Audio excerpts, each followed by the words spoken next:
Now on 105.9 FM and streaming worldwide on the WMAL app. O'Connor and Company. It's 8:06. It's O'Connor and Company. It's our fourth hour of 4 hours of morning radio magic. If you've missed any of our program, please download the podcast, subscribe to it so you don't miss a darn thing. In fact, in the last hour, we spoke with the Lieutenant Governor of Florida, and she gave us an update on all the damage there and the attempted plans for restoration. And she threw in a few jabs at Kamala Harris, too, for getting in the middle of their operation. It was good stuff. Check that out if you can. Also, coming up in 30 minutes, we're going to hear from Tom Bevan of Real Clear Politics, because it's crunch time. It's, months ago I was saying, it's too early, don't pay attention to the polls. Okay, it's time to pay attention to the polls. Absolutely. And we're going to talk to Tom Bevan about those polls. Patrice Onwuka, happy Thursday to you. No, it's just Thursday, but it's still happy. Okay, right. I'll take it. Thanks for joining us here. Joining us right now is the former Deputy National Security Advisor to President Trump, author of the book Revolution, about that time when she was serving the president in the White House. She is KT McFarland. KT, thanks for joining us.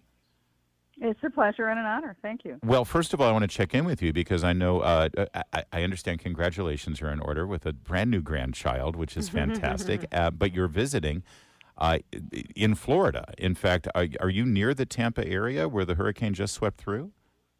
Oh, it's even worse. I mean, they live in Sarasota, and their house, their street, as you look at the map of where the path of the hurricane was, the hurricane came right over their house. We had to evacuate, mandatory evacuation in a lot of parts of Sarasota County.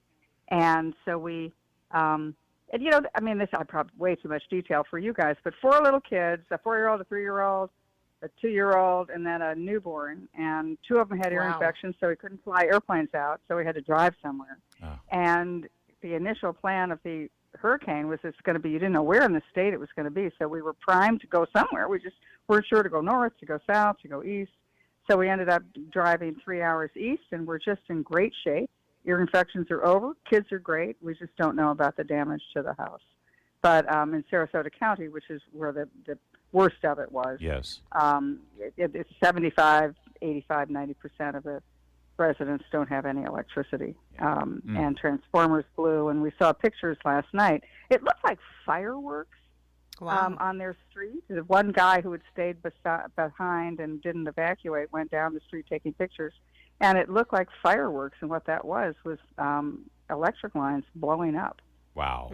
Shorting out and sparking up. So it's going to take a while, but that's the bad news. The good news is this is Florida, and it's incredible governance and leadership.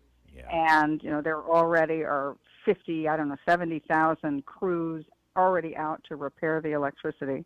And the people really help each other. It's like what you saw in North Carolina. Neighbors will pitch in to help. Yes. The problem is the government doesn't, to the point where the story that I got, and I have not had confirmation, but one of the FEMA places last week, because another hurricane came through last week, and people were trying to put their yard debris and waste at the sites, and the FEMA guys stopped the trucks and said, no, it's after hours, you can't do it. Oh, come on. Oh, goodness. Yeah, the status said, oh, come on, and said, we're sending the National Guard to open these dumps. Oh, my goodness. So get out of my way, FEMA. Let's just fix this. Well, KT, thank you for the update, and we're so glad that you guys are safe. Your family is safe. We're praying for everyone in Florida, all those folks who've probably lost everything or having to rebuild. Yeah. Just to shift a little bit over to foreign policy, though, we understand that President Biden had a direct call with Benjamin Netanyahu. What was it, yesterday or the day before?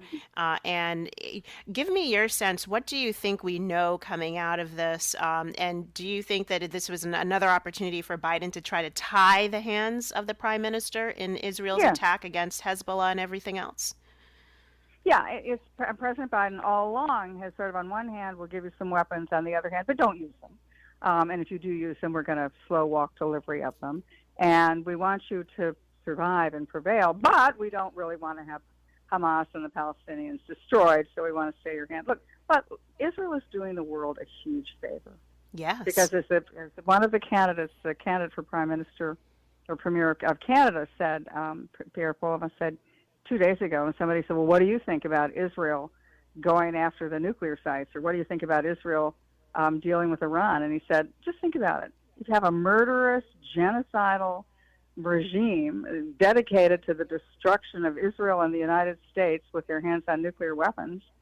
Don't you think that's a bigger threat to humanity than just about anything in the world? And Israel is going to do the world a great favor by dealing with this threat. So let Israel finish the job. And I also think when President Netanyahu spoke a couple of days ago, when he said with regard to Iran, and he said the Iranian regime could collapse quite quickly.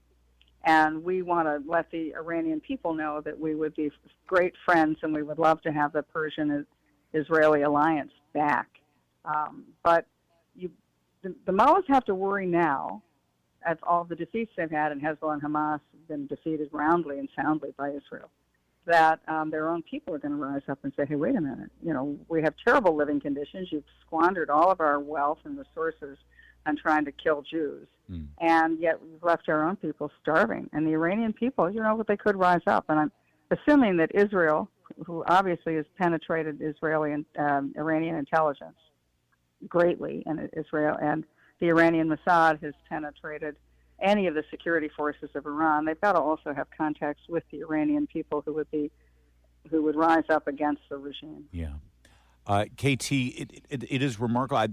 The readout of the phone call and what has been reported about the phone call is fascinating between President Biden and Prime Minister Netanyahu. But the one thing that stuck out to me was that these two had gone 49 days without communicating. This is at a time with the incursions against Hezbollah in Lebanon. This is at a time where the continued offensive against Hamas leadership and then the ramp up from Iran, as well as the ballistic missile attacks. 2 months at a time like this. Is that a commentary on the deterioration of this relationship between these two leaders of two countries that need to have a good relationship and always have had a good relationship? Or is it specifically about Joe Biden's decline? Well, it's probably some of that. And we're going to talk to Kamala Harris. What's she going to say?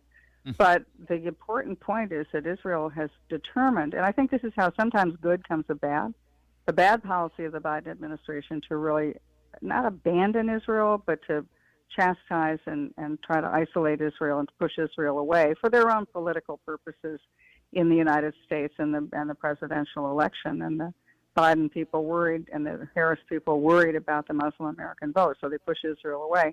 So Israel has decided several months ago, look, we're on our own, and we've got to solve this on our own. Therefore, I think Israel didn't want those phone calls either, because they didn't want America to say, they didn't want to say to America, here's what we're going to do, and America would say, no, don't you dare do that. Oh, okay. Better all right, to not have the phone call. I'll take that. Really quickly, I'm sure you saw the 60 Minutes interview that Kamala Harris had there, and there's a lot to get into. But one thing I wanted to ask you about, because we've been having conversations about world affairs for many years now, she was asked, in her opinion, what the greatest threat to America was on the world stage, and I thought it was low-hanging fruit, an easy question. Obviously, it's China.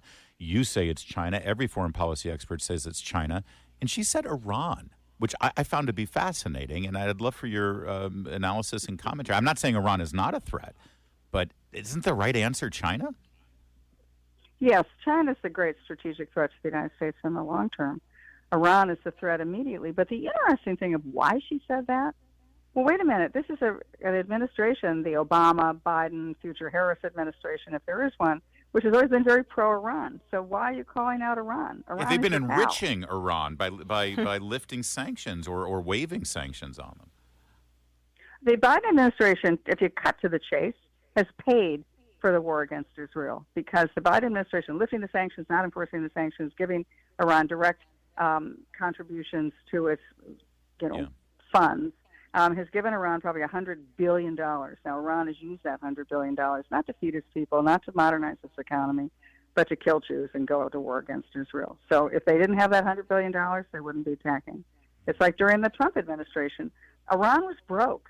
Iran didn't have the money. They couldn't sell oil, and even if they could, it was at a very low price because of Trump's energy policies drove energy prices down. So Iran may have wanted to do all the things that Iran always wants to do, but didn't have the money to do it. Biden gave them the money to do it. You'd think Bill Whitaker in 60 Minutes would actually have had a follow-up question saying, hold on, Iran, haven't you guys been paying Iran? But yeah, that didn't happen. Shocking. KT McFarland, we're glad that you guys are safe. Your family's in our prayers. But hey, that's a Navy daughter and a Navy son-in-law and 4 Navy kids. They know how to fix things. They know how to fight. And that's what I said to them yesterday. I said, you guys are so well prepared. Yeah. You know, they have all the documents ready. Everything is backed up in the cloud. They had the various contingency plans of which do we fly. They had the gas cars were all gassed up.